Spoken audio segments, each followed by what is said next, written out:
के बोलिए राधे राधे। महाराज भागवत में 4 शब्द हैं।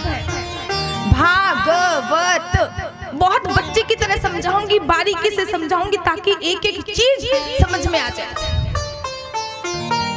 भाषी भक्ति, भक्ति ये नहीं है कि मंदिर में जाके भगवान ये भगवान वो, भगवान को 1.25 मन का लड्डू चढ़ाऊंगी, 1 किलो का लड्डू चढ़ाऊंगी, 2 किलो का लड्डू चढ़ाऊंगी, ये भक्ति नहीं है महाराज। भक्ति है कि अपना सब कुछ भगवान को ही समर्पित कर दो, तब भक्ति है। अपना सब कुछ।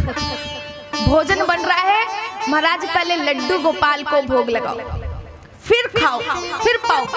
जब तक वो भोजन बाल गोपाल लड्डू गोपाल को भोग नहीं लगाया तब तक वो खाना है।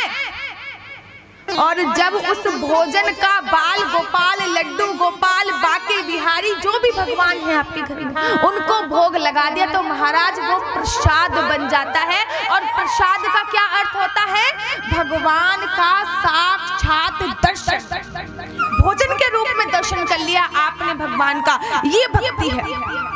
महाराज पानी पी रहे हो, पहले लड्डू गोपाल को पानी पिलाओ और पानी पीने से पहले हाथ में पानी रखो और उसको अभिमंत्रित करो। 3 बार गायत्री मंत्र पढ़ो या फिर ओम नमो भगवते वासुदेवाय, फिर पानी का पान करो। गंगा जल के समान पानी बन जाता है। लोग जन्मदिन पर केक काटते हैं, ये करते, डिस्को जाते हैं, पार्टी करते हैं। अरे मैं कहती हूँ ये सब कुछ गलत नहीं है। मैं ये नहीं कहती कि पाश्चात्य संस्कृति को मत अपनाओ, पाश्चात्य संस्कृति को अपनाना चाहिए लेकिन अपनी संस्कृति को नहीं भूलना चाहिए। अपनी संस्कृति को नहीं भूलना चाहिए महाराज।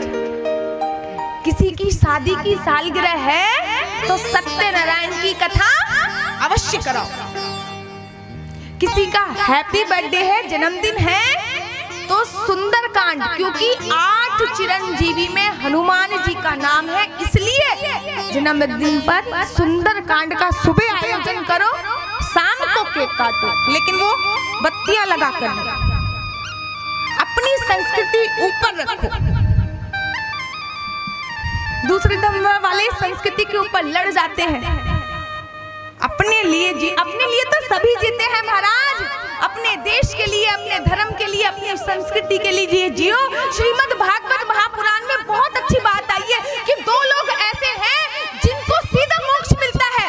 उनको पुनरपि जन्म पुनरपि मन्नम, अर्थात बार-बार जन्म लेने की, बार-बार मरने की आवश्यकता नहीं मिलती। 2 लोग ऐसे हैं। अब कौन-कौन से 2 लोग? एक तो भारत के सैनिक, मतलब जो अपने देश पर कुर्बान हो गया, उसके लिए मोक्ष के दरवाजे अवश्य खुलेंगे। और दूसरा भक्त, जिसका मुख पे राम नाम कहते हुए प्राण पखेरु उड़े हैं, उनका पुनरपि जन्म पुनरपि मन्नम, अर्थात बार-बार जन्म लेने की और मरने की झंझट ही खत्म, सीधा मोक्ष को प्राप्त हो गया। और शंकराचार्य जी कहते हैं पृथ्वी लोक पर जब तक आप जन्म ले रहे हो और मर रहे हो तब तक मोक्ष प्राप्ति नहीं है। कर्म ऐसे करो कि मोक्ष प्राप्ति हो जाए। क्योंकि हमारे श्रीधाम वृंदावन में राजेंद्र दास जी एक बहुत प्रमुख संत हैं। उन्होंने कहा था कि किसी व्यक्ति ने अपने जीवन काल में कितने पुण्य कर्म करे हैं वो उस व्यक्ति की मृत्यु बताती है, कि उसके प्राण पखेरु कहां से निकले हैं। ये व्यक्ति की मृत्यु बताती है कि उस व्यक्ति ने अपने जीवन काल में कितने पुण्य कर्म करे हैं। किसी किसी का मल मूत्र निकल जाता है तो मुझे आवश्यकता नहीं है बताने की कि उसने कैसे कर्म करे हैं। किसी का मुंह खुला रह जाता है, किसी की आंखें खुली रह जाती हैं। और महाराज करोड़ों में एक आदि व्यक्ति है जो ब्रह्म रंध्र को पाड़कर जिनके प्राण पखेरु उखड़ते हैं, अर्थात उनको धरती लोक पर आने की अब आवश्यकता नहीं है। और पंडाल में बैठे बैठे सबको अपने कर्म याद आ रहे होंगे इस समय पर। हाँ, मैंने फलाना करा था, मैंने दिखाना।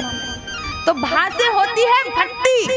भक्ति का अर्थ ये नहीं कि मंदिर जाके रोज डोग लगाना है भगवान को। और डोग भी कैसे लगाते हैं? तेरा तुझको अर्पण क्या लागे मेरा, मतलब